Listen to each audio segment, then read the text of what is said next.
Assalamualaikum dan salam sejahtera. Nama saya Nuraina Batrisya binti Shuaib dari kelas PT2 S2/3. Saya merupakan unit pendidikan khas masalah pendengaran. Jadi, pada hari ini saya ingin membentangkan satu tajuk dalam pentaksiran dalam pendidikan khas, iaitu 2 kaedah pelaksanaan pentaksiran. Kod khusus adalah PKUK 3212. Jadi, kita teruskan kepada slide yang seterusnya. Jadi, sebelum memulakan pembentangan di bawah tajuk ini, kita lihat dulu kepada pengenalan terhadap pentaksiran. Jadi, apakah yang dimaksudkan dengan pentaksiran ini? Okey, mari saya kupas satu persatu tentang tajuk tersebut. Jadi, kita mulakan kepada maksud pentaksiran. Jadi, maksud pentaksiran ialah proses mengumpul maklumat dan bukti pembelajaran murid secara terancang, berterusan dan menggunakan pelbagai kaedah bagi mengenal pasti tahap perkembangan dan pencapaian murid.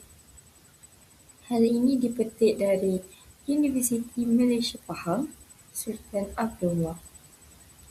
Jadi, bagi murid berkeperluan pendidikan khas, iaitu MBPK, pentaksiran ini sangat-sangat penting kerana setiap murid mempunyai keperluan dan tahap yang berbeza-beza.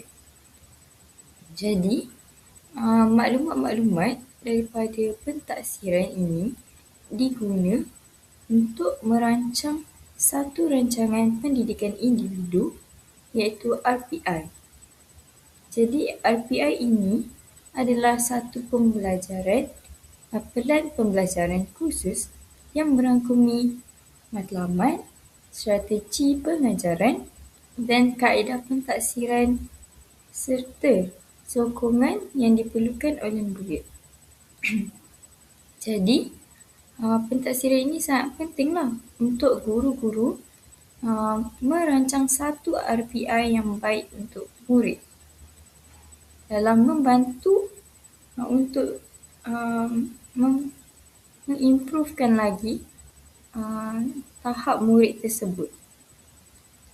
Okey, ini adalah pengenalan tentang pentaksiran. Jadi, kita teruskan kepada aspek-aspek dalam pentaksiran. Baiklah, kita lihat kepada aspek pentaksiran. Jadi, pentaksiran yang dijalankan oleh guru perlulah meliputi aspek-aspek berikut. Yang pertama adalah sosial, dan yang kedua adalah emosi, dan yang ketiga adalah akademik, yang keempat tingkah laku, dan yang kelima komunikasi. Jadi, kelima-lima aspek ini haruslah dititik beratkan dalam pelaksanaan pentaksiran.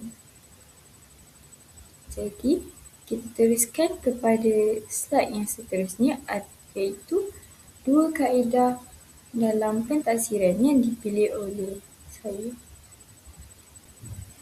Jadi, terdapat 2 kaedah yang dipilih oleh saya, iaitu yang pertama kaedah pemerhatian dan yang kedua adalah kaedah diagnostik. Jadi, kita lihat kepada kaedah pertama, iaitu pemerhatian. Apakah yang dimaksudkan oleh pemerhatian ini? Okey, saya teruskan. Pemerhatian merupakan antara kaedah pentaksiran yang sangat kerap digunakan dalam pendidikan khas. Kenapa? Kerana ia membolehkan guru ini menilai tingkah laku dalam situasi sebenar. Guru boleh menilai tingkah laku murid dan perkembangan murid secara langsung dalam proses PDP. Jadi dengan melalui pemerhatian ini, guru dapat memahami bagaimana murid ini memberi tindak balas. Misalnya terhadap arahan, cara mereka berinteraksi dengan rakan serta tahap keupayaan murid dalam melaksanakan sesuatu tugasan yang diberikan guru. Baiklah, jadi maksudnya di sini, guru-guru ini dapat menilai murid dalam secara kaedah pemerhatian ini sahaja. Misalnya, apakah murid dapat mendengar arahan yang diberikan oleh guru dengan jelas, atau bolehkah murid ini melaksanakan sesuatu tugasan yang diberikan oleh guru semasa proses pembelajaran tersebutlah. Baiklah, jadi kita lihat kepada instrumen yang boleh digunakan dalam kaedah pemerhatian ini. Jadi yang pertama adalah senarai semak, dan yang kedua adalah rekod anekdot, ketiga rekod berterusan, dan hal ini dipetik daripada Kementerian Pendidikan Malaysia. Jadi kita lihat kepada kaedah yang melibatkan proses pemerhatian, iaitu yang pertama adalah aktiviti murid, dan yang kedua adalah guru memerhati interaksi murid, yang ketiga guru melihat respon yang diberikan oleh murid. Jadi ini antara kaedah pemerhatian. Jadi kita teruskan kepada contoh-contoh dalam kaedah pemerhatian ini. Baiklah, ini adalah merupakan contoh instrumen pemerhatian, iaitu yang di sebelah kiri merupakan rekod anekdot, dan yang di sebelah kanan merupakan senarai semak. Jadi, ini adalah instrumen yang diperlukan oleh guru semasa melaksanakan kaedah pemerhatian ini. Jadi, kita lihat kepada rekod anekdot, iaitu dalam rekod anekdot ini perlulah mempunyai nama murid, tarikh semasa PDP itu berlangsung, dan juga catatan pemerhatian. Misalnya, segala respon yang diberikan oleh murid semasa proses PDP, dan juga ulasan. Okey, untuk senarai semak pula, terdapat tahun, tajuk, standard kandungan, standard pembelajaran, standard prestasi, dan juga objektif pembelajaran. Jadi di sini terdapat senarai semak guru dalam mentaksir kerja kumpulan. Jadi guru ini membuat pemerhatian dalam tajuk pemakanan. Jadi guru ini memberi arahan kepada murid untuk melaksanakan sesuatu tugasan. Jadi guru menilai sama ada murid ini dapat melaksanakan tugasan dengan baik ataupun tidak. Di dalam borang ini juga terdapat nama kumpulan ahli, aspek kognitif, dan juga aspek psikomotor serta tahap penguasaan kumpulan tersebut. Jadi senarai semak ini dilaksanakan secara berkumpulan. Jadi kita teruskan kepada kaedah yang kedua pula, iaitu kaedah diagnostik. Seterusnya, isu-isu kaedah pemerhatian. Yang pertama adalah subjektiviti penilaian guru. Subjektiviti ini berlaku kerana setiap guru mempunyai pengalaman dan tahap kefahaman bahasa isyarat yang berbeza. Hal ini mengakibatkan murid yang sama mungkin dinilai secara berbeza oleh guru yang berlainan, yang menyebabkan penilaian kurang konsisten. Yang kedua, kurangnya rekod objektif. Tanpa data kuantitatif atau rekod bertulis, ia akan menyukarkan lagi untuk memantau perkembangan murid dari masa ke semasa. Hal ini boleh menjejaskan rancangan pengajaran individu kerana guru tidak mempunyai bukti konkret tentang kemajuan murid. Dan yang ketiga adalah masa yang terhad. Guru sering sibuk mengurus kelas. Jadi, pemerhatian individu ini mungkin tidak akan dilakukan secara menyeluruh. Jadi, murid mungkin tidak mendapat perhatian sepenuhnya semasa aktiviti pembelajaran. Dan juga hal ini menyukarkan guru untuk menilai kemampuan sebenar murid. Jadi, ini adalah isu kaedah pemerhatian. Okey, baiklah. Jadi, kaedah yang kedua merupakan kaedah diagnostik. Jadi, selain daripada kaedah pemerhatian ini, kaedah diagnostik juga merupakan kaedah pentaksiran yang penting dalam pendidikan khas. Hal ini kerana ujian ini digunakan untuk menilai tahap penguasaan murid dalam sesuatu kemahiran serta mengenal pasti kelemahan murid secara lebih terperinci. Jadi, melalui ujian diagnostik ini, guru dapat menilai kebolehan murid dalam aspek akademik, misalnya membaca, menulis dan mengira. Okey, baiklah. Jadi, terdapat beberapa aspek yang dinilai di dalam ujian diagnostik atau kaedah diagnostik ini. Yang pertama adalah kognitif, yang kedua bahasa dan komunikasi, ketiga adalah sosial dan emosi, yang keempat adalah akademik asas, dan yang kelima adalah motor kasar dan halus, dan yang keenam adalah tingkah laku dan kendiri. Jadi kita lihat kepada contoh instrumen diagnostik ini. Jadi kita teruskan kepada contoh instrumen diagnostik ini. Contoh yang diambil oleh saya adalah merupakan ujian diagnostik matematik tahun 1 di bawah program pemulihan khas. Jadi, ujian diagnostik ini merangkumi subtopik dalam pembelajaran tersebut. Jadi, misalnya yang pertama kemahiran 1, iaitu pranombor.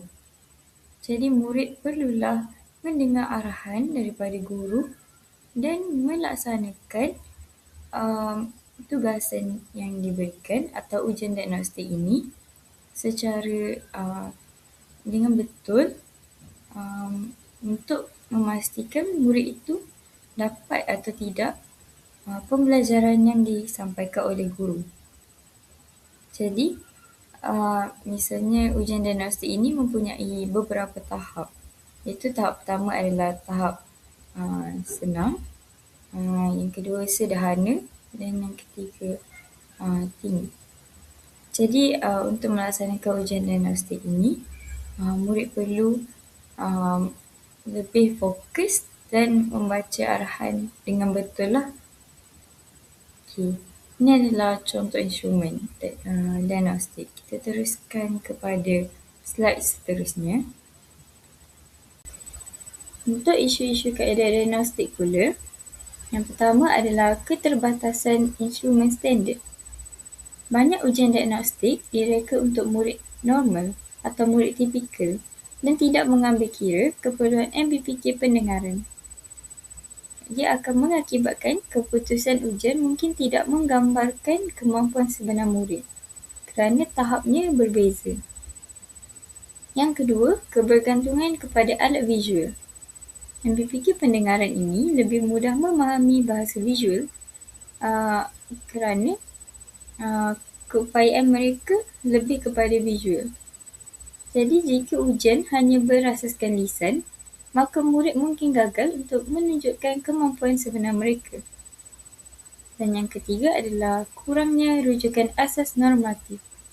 Tiada norma standard khusus untuk MBPK pendengaran yang Ini menyukarkan lagi guru untuk membandingkan tahap murid dengan populasi setara. Jadi, ia boleh menyebabkan pentadsiran kurang tepat. Jadi, seterusnya, baiklah, kita teruskan kepada cabaran kaedah pemerhatian dan diagnostik. Cabaran untuk kaedah pemerhatian adalah yang pertama, kesukaran menilai komunikasi bukan lisan. Jadi, yang berfikir pendengaran menggunakan bahasa isyarat, ekspresi muka dan gerak badan. Jika guru tidak mahir, isyarat ini boleh disalah tafsir dan menyebabkan penilaian tidak tepat. Dan yang kedua adalah variasi tingkah laku murid. Sesetengah murid lebih pendiam atau aktif hanya dalam keadaan tertentu. Jadi, pemerhatian ini tidak selalu mencerminkan kebolehan sebenar murid. Yang ketiga adalah keperluan latihan guru. Guru ini perlu dilatih untuk membaca isyarat dan juga menilai perkembangan bahasa yang tepat. Tanpa adanya latihan, penilaian ini mungkin tidak menyeluruh dan juga kurang bermakna. Jadi, cabaran untuk kaedah diagnostik pula yang pertama adalah komunikasi semasa pentadsiran, iaitu arahan ujian perlu difahami sepenuhnya oleh murid. Guru perlu menggunakan bahasa isyarat atau bahan visual supaya murid dapat melaksanakan ujian dengan betul. Yang kedua, menentukan tahap kesukaran yang sesuai. Ujian ini perlu diubah sesuai mengikut tahap perkembangan murid supaya murid tidak tertekan atau tersalah tafsir arahan. Hal ini memerlukan kreativiti dan pemahaman yang mendalam tentang keperluan murid. Dan yang ketiga adalah sumber dan masa. Pentadsiran diagnostik ini memerlukan masa, bahan khas dan juga kepakaran guru. Jadi sekolah mungkin menghadapi kekurangan sumber yang untuk melaksanakan ujian diagnostik ini. Jadi ini adalah cabaran-cabarannya. Baiklah, kita teruskan kepada refleksi, iaitu untuk kaedah pemerhatian. Jadi terdapat beberapa kekuatan dan kelemahan dalam melaksanakan kaedah pemerhatian ini. Antara kekuatan, yang pertama, kaedah pemerhatian ini membolehkan guru untuk memantau tingkah laku, kemahiran sosial dan tahap penguasaan murid secara langsung dalam situasi sebenar. Dan yang kedua, kaedah pemerhatian ini menilai pelbagai aspek perkembangan murid secara menyeluruh, termasuklah corak tingkah laku, tahap fokus komunikasi dan kemampuan murid mengikut arahan yang diberikan oleh guru. Jadi, dengan adanya kaedah pemerhatian ini, guru dapat lebih memahami tingkah laku atau respon yang diberikan murid secara langsung dalam kelas. Jadi itu adalah kekuatan. Kita lihat kepada kelemahan kaedah pemerhatian. Yang pertama adalah kaedah pemerhatian ini memerlukan instrumen seperti senarai semak, reka anekdot atau catatan lapangan untuk merekod tingkah laku murid secara teratur. Jadi, guru juga perlu memerhati secara berterusan dalam pelbagai situasi. Jadi, hal ini memberikan guru untuk melaksanakan pelbagai tugasan lah. Misalnya, guru itu sendiri perlu menyediakan rancangan pengajaran harian dan juga guru tersebut mungkin agak sibuk untuk melihat atau memerhati semua murid di dalam kelas. Jadi mungkin ada yang terlepas pandang. Jadi kelemahan yang kedua adalah terjejas oleh persepsi atau tafsiran guru itu sendiri, dan seterusnya mengurangkan objektiviti pentaksiran dan masa yang panjang untuk memerhati murid secara berterusan. Misalnya, emosi guru itu pada hari tersebut juga merangkumi akan dapat menjejaskan kaedah pemerhatian itu sendirilah, dan juga memerlukan masa yang panjang untuk melaksanakan kaedah pemerhatian ini. Jadi mungkin terdapat beberapa kesilapan dalam melaksanakan kaedah ini. Okey. Jadi kita teruskan kepada refleksi kaedah diagnostik pula. Baiklah, jadi kita teruskan kepada refleksi kaedah diagnostik. Iaitu yang pertama adalah kekuatan. Kaedah diagnostik ini menyediakan maklumat terperinci tentang tahap pencapaian murid. Misalnya, guru dapat mengenal pasti sama ada murid itu mengalami kesukaran dalam mengenal huruf, membunyikan suku kata atau memahami perkataan. Jadi, kaedah diagnostik ini merupakan maklumat yang terperinci lah. Jadi, apabila guru melaksanakan kaedah ini, guru dapat mengenal pasti secara langsung terus semua detail-detail, adakah murid ini boleh membaca atau murid ini tidak boleh membunyikan suku kata atau begitulah. Jadi kekuatan yang kedua adalah kaedah diagnostik ini mengenal pasti tahap keupayaan sebenar dan kesukaran pembelajaran secara terperinci. Hal ini dapat mengesan kekuatan dan kelemahan murid dalam sesuatu kemahiran dan membantu merancang intervensi dan menyediakan RPI yang sesuai. Jadi, dengan melaksanakan kaedah diagnostik ini, guru secara tidak langsung dapat mengesan apakah kekuatan dan kelemahan murid. Jadi, apabila kaedah diagnostik ini telah dijalankan, guru tersebut boleh merancang intervensi yang sesuai untuk memperbaiki lagi kelemahan murid dan juga menyediakan RPI yang sesuai, RPI individu. Jadi murid tersebut tidaklah tertinggal daripada rakan-rakan yang lain. Jadi kelemahan pula kaedah diagnostik ini memerlukan rancangan rapi dan instrumen yang sesuai dengan tahap murid, kerana instrumen yang tidak tepat boleh menghasilkan keputusan yang kurang tepat. Hal ini juga memerlukan masa dan kemahiran guru dalam mentafsir data. Jadi, kaedah diagnostik ini perlulah sesuai dengan tahap murid. Kerana jika murid itu berada di tahap yang sederhana, instrumen tersebut perlulah pair dengan tahap murid. Tidaklah terlalu sukar atau terlalu senang. Jadi ini adalah refleksi kaedah diagnostik. Baiklah, kita lihat kepada kesimpulan. Jadi, secara keseluruhan, pentaksiran ini penting sebelum menyediakan rancangan pendidikan individu bagi murid berkeperluan pendidikan khas. Kerana apa? Kerana ia dapat memberikan maklumat menyeluruh tentang kebolehan dan keperluan murid itu.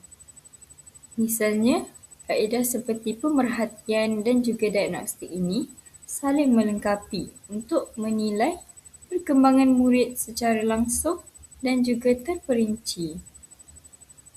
Jadi, guru perlu melaksanakan pentaksiran secara sistematik bagi memastikan RPI yang dirancang itu sesuai dan juga membantu murid berkeperluan pendidikan khas untuk berkembang dalam pembelajaran dan meningkatkan keyakinan diri. Jadi, sebelum melaksanakan RPI, guru perlulah melaksanakan kaedah pemerhatian dan diagnostik ini untuk mengenal pasti kelemahan atau keupayaan murid tersebut. Jadi ini adalah rujukan-rujukan yang digunakan semasa melaksanakan tugasan ini. Jadi itu sahaja pembentangan tentang tajuk pentaksiran dalam pendidikan khas ini. Sekian, terima kasih.